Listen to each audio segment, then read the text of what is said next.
جو شیطانی کرے اور لڑائی جھگڑا کرے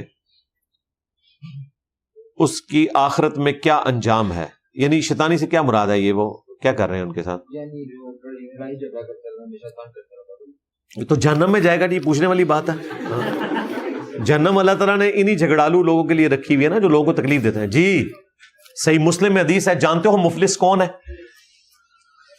صحابہ نے کہا ہم تو مفلس اسی کو سمجھتے ہیں جس کے پاس دنیا کا مال نہ ہو۔ آپ نے فرمایا میری امت کا مفلس وہ ہے جو پہاڑوں کے برابر نیکیاں لے کر آیا، نماز، روزہ، حج، زکوٰۃ کی، یعنی دنیاوی اعتبار سے ٹشن ٹیٹ ہے وہ، جس کو لوگ نیک کہتے ہیں، لیکن اس حال میں کہ دنیا میں کسی کو مارا، کسی کو پیٹا، کسی کا خون بہایا، کسی کو گالی دی، کسی کا مال دبایا، تو وہ لوگ قیامت والے دن ایک ایک کر کے اس سے نیکیاں لے جائیں گے، حتیٰ کہ اس کی ساری نیکیاں ختم ہو جائیں گی، ابھی بھی لوگ باقی ہوں گے۔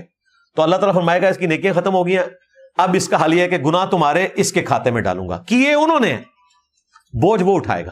حالانکہ یہ دیکھا جائے تو اللہ تعالیٰ کے رول میں ایسی بات نہیں آتی ہے۔ اللہ تعالیٰ قرآن میں یہی فرماتا ہے اور احادیث میں یہی آیا ہے کہ جو گناہ کے پیشوا ہیں وہ اپنے گناہوں کا بوجھ بھی اٹھائیں گے اور اپنے فالوورز کا بھی، اور فالوورز کے بوجھ میں کمی نہیں ہوگی۔ لیکن اس کیس میں کیا ہو رہا ہے کہ ان کا بوجھ ختم ہو رہا ہے، اس وجہ سے کہ ان پہ ظلم ہوا تھا، انہیں اللہ تعالیٰ بدلہ کمپنسیشن دے رہا ہے، اور اسے اوندا منہ کر کے جہنم میں پھینک دیا جائے گا۔ پہاڑوں کے برابر نماز، روزہ، حج، زکوٰۃ، یہ الفاظ ہیں، نماز، روزہ، حج، زکوٰۃ، پہاڑوں کے برابر نیکیاں ضائع، حقوق العباد پورے نہیں کیے۔ آپ نے فرمایا صلی اللہ علیہ وآلہ وسلم میری امت کا مفلس یہ ہوگا۔